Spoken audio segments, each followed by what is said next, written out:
it's time to get messy. So we have this guy covered all the way around in liquid nails, giving him a couple of days to dry.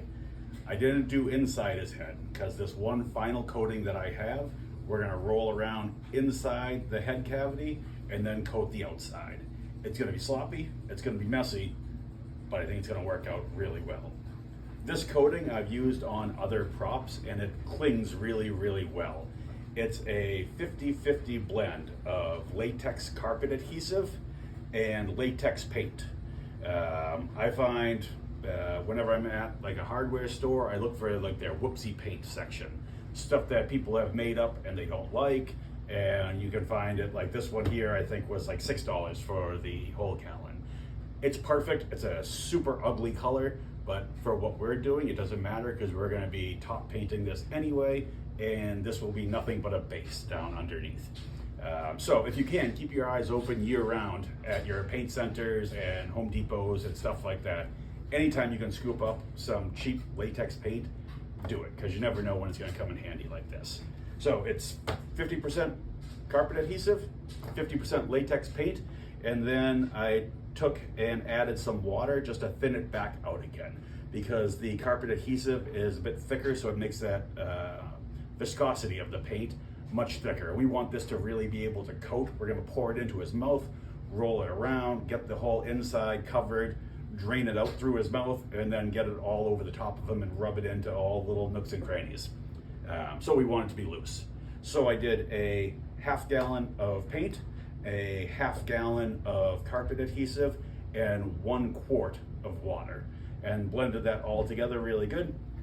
I have plenty here, but I'm not worried about extra because I'll just put that into a container, put a lid on it, and then I'll use it once we start getting into building the body and stuff like that. So I wasn't concerned about having extra. If you're doing a smaller pumpkin, put it in a plastic tote or something like that, because this is gonna get sloppy, it's gonna get messy.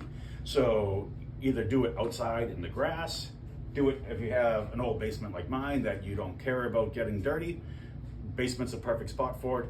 Don't try to do this in your living room. It's gonna make a mess. If you're doing smaller ones, put them inside a plastic tote and you can contain the mess in there a lot better.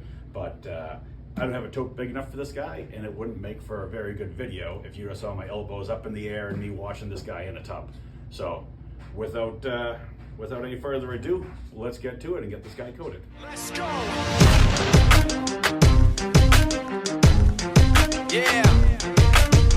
For those of you that want to know what we're all about, it's like this, y'all. This is 10% luck, 20% skill, 15% concentrated power of will, 5% pleasure, 50% pain, and 100% reason to remember the name. All right, here he is, Harvey D. He's got his 50-50 coat on here, giving him a couple of days to dry. I think he looks pretty awesome. What about you, Ethan? I think he looks amazing, but he is a little sticky though. He is. He's a little tacky still. That's that latex carpet adhesive that's in there.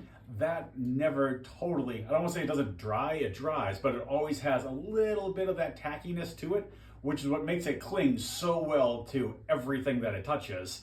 But it's also why you don't want to use this as a top coat, because it will always have a little remnants of tackiness to it. Once you put on the finish paint, that will totally disappear. It will cover it right up. But for a base coat, this stuff is bulletproof. I absolutely love it. For finish paint, I'm going to start with just spray paint that you see in front of Harvey D here. Just a yellow and an orange.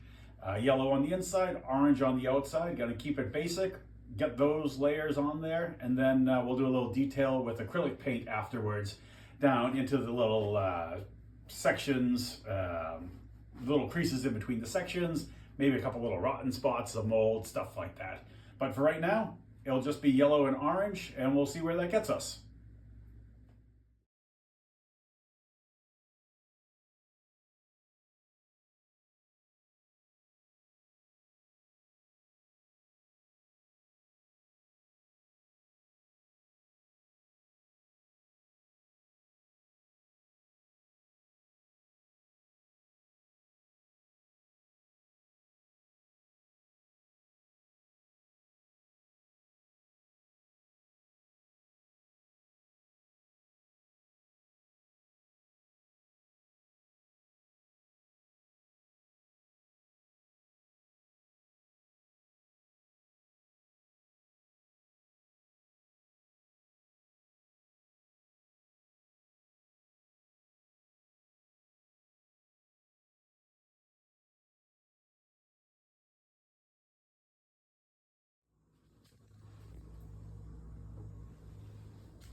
All right, pumpkin head is finished. I did the orange and yellow spray paint, just like I told you, and then did some acrylics afterwards, some greens, some golden yellows, oranges, blacks, greens, little white here or there, just trying to pull in some shadows. I am absolutely no artist when it comes to painting. I just throw paint at stuff until I go, I can live with that. So my hat is tipped to all of you true artists out there that would make this thing look 1,000 times better. But I find some comfort in knowing that he's going to be about 12 feet up towards the back of my yard, and it's going to be dark. So for that purpose, he's going to do just fine. Next step is going to be to build the stem that's going to come up off of his head and attach that. So that's going to be the next video coming up. I got some cool ideas on that, and we'll share them with you. But as of right now, this concludes part 2. Thanks for following along.